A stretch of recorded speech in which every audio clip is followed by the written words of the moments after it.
il est entré avec son propre sang dans le Saint des Saints, le troisième ciel. Vous avez vu tout à l'heure, à l'exposé du temple, vous avez vu que le temple était en 3 compartiments. Le temple est le symbole de l'univers que Dieu veut combler. Nous savons que le ciel en hébreu, Shamaï, est un pluriel de 3. Il y a 3 ciels. Paul dit, je connais un homme qui a été ravi au 3e ciel.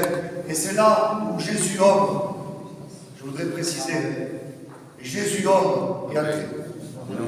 Avec son propre sang. Un sang qui parle mieux que celui d'Abel. Pourtant la Bible dit que ni la chair ni le sang ne peuvent hériter le royaume des cieux. Mais la chair, si vous voulez, le sang, corporellement, Christ est entré dans le 3e ciel pour montrer son sacrifice au Père.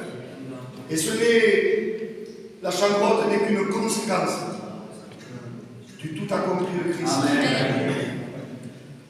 Je voudrais vous dire qu'à ce moment-là, l'image est devenue réalité. Parce que ce que je disais aux frères dans l'Ancien Testament, la régénération n'était pas une œuvre accomplie. Ceux de l'Ancienne Alliance n'avaient pas reçu la nouvelle naissance. Ils étaient saisis pour un ministère par rapport à l'Esprit Saint, mais il n'y avait pas de régénération. Pourquoi? Preuve flagrante, c'est que dans tout l'Ancien Testament, il fallait un lieu de pierre ou de temple pour que la présence de Dieu y réside.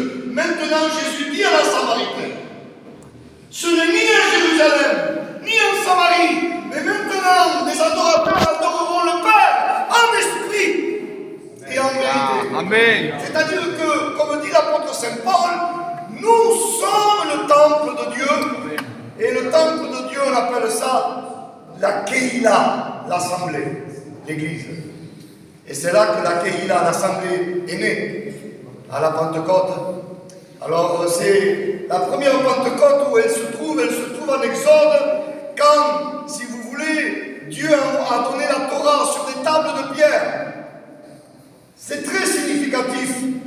Et c'est la prophétie du prophète Jérémie 31, verset 31 à 34. Il dit, je conclurai avec la maison d'Israël une nouvelle alliance. Et cette nouvelle alliance est appelée une alliance éternelle. Mais je parle d'Israël, oui, parce que sachez-le bien, que la première église est totalement juive. Alléluia. Amen. La première église, elle est ici. Amen. Et après, il y a eu une expansion mondiale.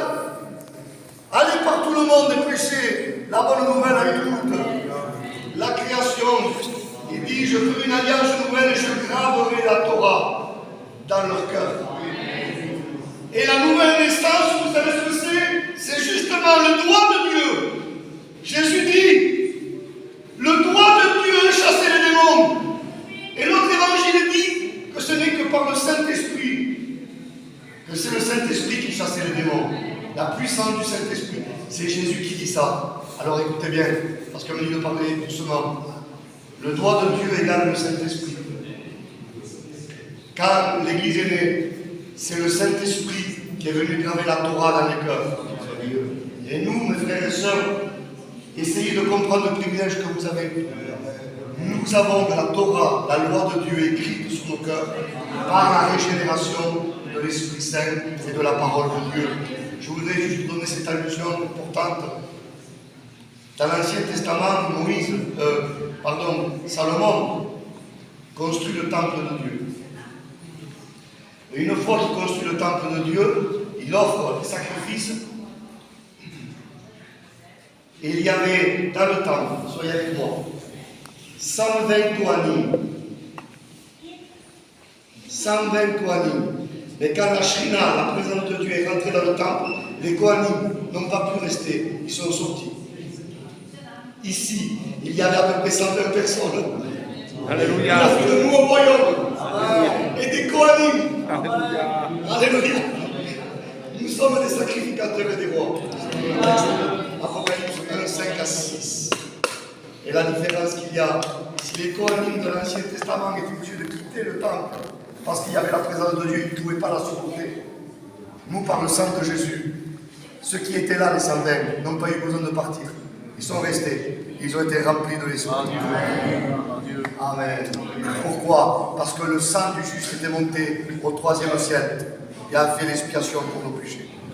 Voilà, nous sommes dans cet endroit merveilleux.